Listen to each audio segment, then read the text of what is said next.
Hi, this is Anna Imagination with the Healing Garden. Welcome to Shift Perspectives. So, if you're new to my channel, I am a philosopher, sociologist, psychologist of 30 years. And I want to reflect on the feelings of my brain right now. This is absolutely a laboratory, research-based moment that I'm having. I haven't mingled in conversation with people outside of my circle now for weeks. So the people who are in my circle currently they've all adapted to my language. I don't have to worry about how I say things. I can just talk and be myself. And they follow the conversation. They use my language with me. So they range from 11th, 10th, 9th perspective all the way up to 12. Today, I spoke to a 4th perspective. And my God, I have so much to say. I have not spoken to a 4th perspective in a very long time. There was no perspective abuse, but I felt myself, the longer I was talking, the more energy I felt build up. Like I was running around the room. I had so much energy, and I could just feel myself shaking. And I felt nervous. I felt highly anxious. I felt like I was in the fast lane, ready to go 75 miles an hour behind someone going 50 in the fast lane. That is exactly how I felt. That is exactly how I felt. And they would bring up topics, and it was moot. All of the worries, concerns that were discussed were obsolete, null and void, because they did not apply to my plan.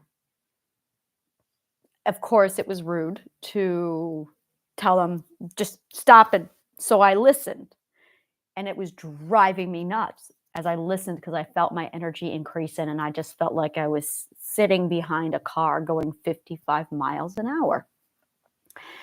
And I got off the phone, and I reflected. I reflected on the energy I felt. I reflected on how I felt, and I'm really, really curious about my energy, how much it felt like I was driving at 75 miles an hour. And I think like 80, 85 miles an hour. And then I'm talking to a 4th perspective, and everything spoken was through a 4th perspective lens. And I'm seeing everything, not even 4th perspective lens. It was a 4th perspective first point of view lens. Yeah, it was a 4th perspective first point of view lens, first person point of view. And I'm going, and I'm at a 12th perspective omniscient. And I'm going, I am at first perspective, you of I, omniscient point of view. And I am just going,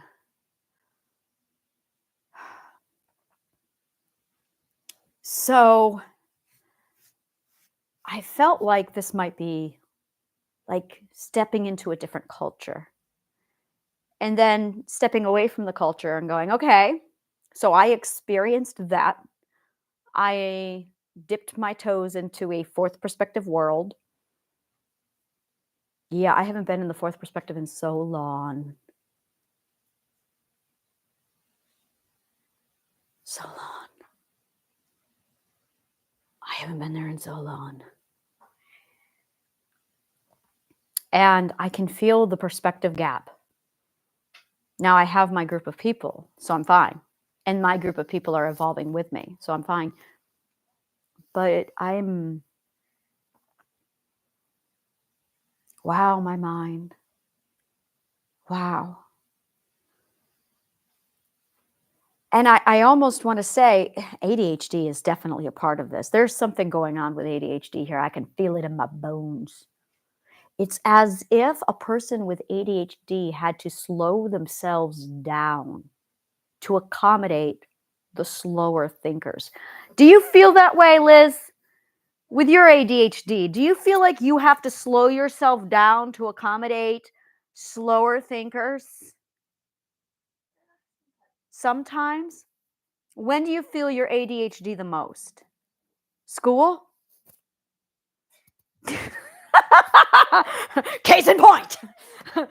So when you're in a fourth perspective society, oh my God, that's when you feel your symptoms the most with ADHD. Because when I was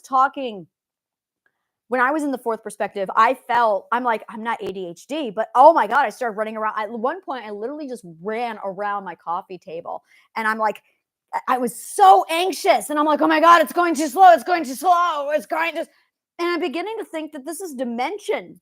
This is dimension, because a dimension, time dimension, is when you are functioning at, I mean, the different perspectives are different dimensions. So when you are at this dimension, which is like really fucking fast and everything's moving really fast, and then the fourth perspective is like really slow. Oh, that explains why the South is so slow. Yeah, because the majority of people in the South are second, third perspective. Now you get to New York City, and New York City is like fifth. The majority of them are fifth perspective, fifth and sixth. So that when you go down south, it's like 2, 3 perspective. And you can feel the perspective shift happening when you go down south. Interesting. And it's not really, it's definitely away from the cities. And it feels that way too when I'm in New York City and then I go out and oh my God, you can feel it slowing down. Slowing down. Speed. Speed. Speed. Speed. What is speed? Velocity. It's not speed. It is velocity. Oh, rhythm. Oh, it's a rhythm. The rate at which someone or something, I need physics. I want physics. Dimension. It is definitely dimension talk. Oh, kinematics. Everyday use, and in kinematics, the speed, commonly referred to as velocity of an object, is the magnitude of the change of its position over time of the magnitude of the change of its position per unit of time. Oh, there you go. Speed has the dimensions of distance divided by time. Yeah, I can feel it. I can feel it. So when you shift a perspective, you are shifting a dimension. Of course you are. And I know this.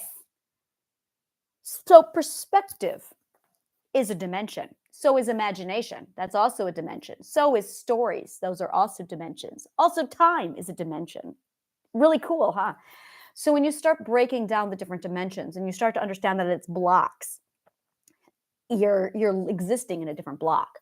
So you're existing in a block within a certain story, within a certain perspective, within a certain perspective, story, and time. And every one of those. So it's like, you're basically within a dimension, within a dimension, within a dimension. That's what it is. So I am in the U of I dimension, first perspective, but I'm in the omniscient point of view. So that puts me in this dimension over here. Whereas other people are usually in the first person, everybody is in the first person point of view. And then you have people who are also in their own story. So they're in their story, in their dimension, in that perspective. I'm over here in this story, in this dimension.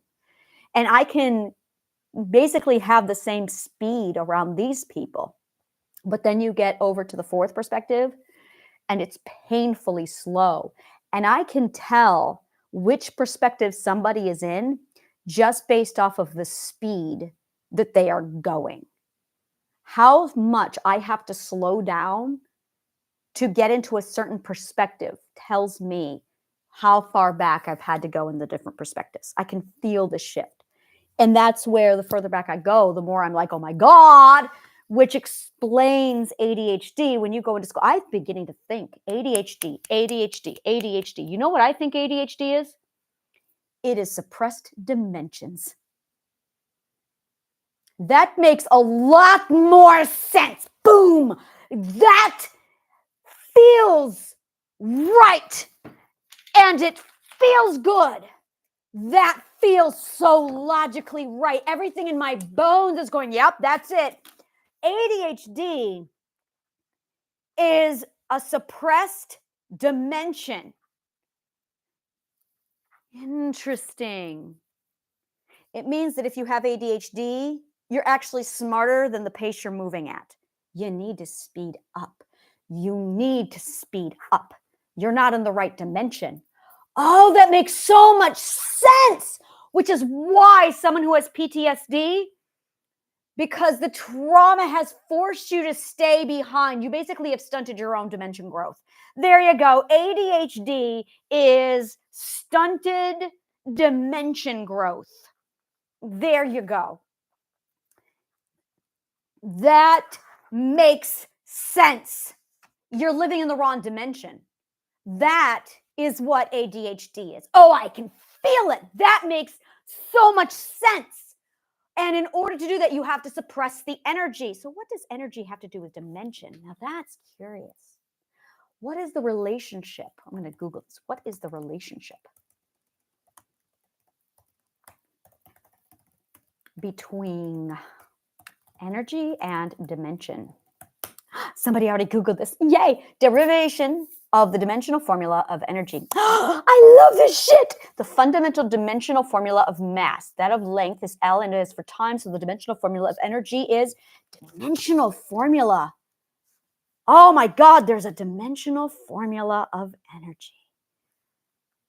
Holy fucking shit. You know, I look at stuff like this and I think things like, how the fuck can psychologists and medical doctors know a goddamn thing about ADHD if they haven't even studied dimension theory? Like, if you haven't studied dimension theory and physics, what the fuck are you doing being a medical doctor? Oh, this makes so much sense. Dimension theory and physics. Oh, you also need philosophy for this also. Okay. So then you get dimensional formula of energy. Oh, this thing. Okay, so what is energy and its dimensions? So what is the dimensional formula of energy?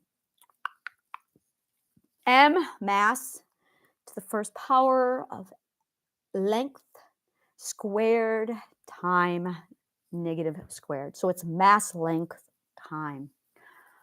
Oh, Jess, I need a minute. Oh God, that feels so good. It's mass length time. Energy equals M times C squared, where mass and C equals velocity. Okay, so energy equals mass times velocity. That's speed. Yes, there it is. Energy equals mass. I have mass. You have mass. And you have ADHD. Look at that. Energy equals mass times speed squared. Oh, this makes so much sense. Since velocity equals distance times time, distance. Oh, look at that. The distance between the different perspectives. Oh, that makes so much sense. All right, I'm just going to send this to a friend of mine. So I'm going to watch this. So I'm taking dimensions of energy and I'm just going to send it to my girlfriend, like my BFF. And I'm going to be like, watch this. Watch this. All right, this is going to be great. This is ADHD. And she's a fucking genius. I love it. All right, I'm going to let you go because I'm going to go like scream like a girl with my girlfriend when we talk about physics and dimension theory and its relativity to physics and ADHD.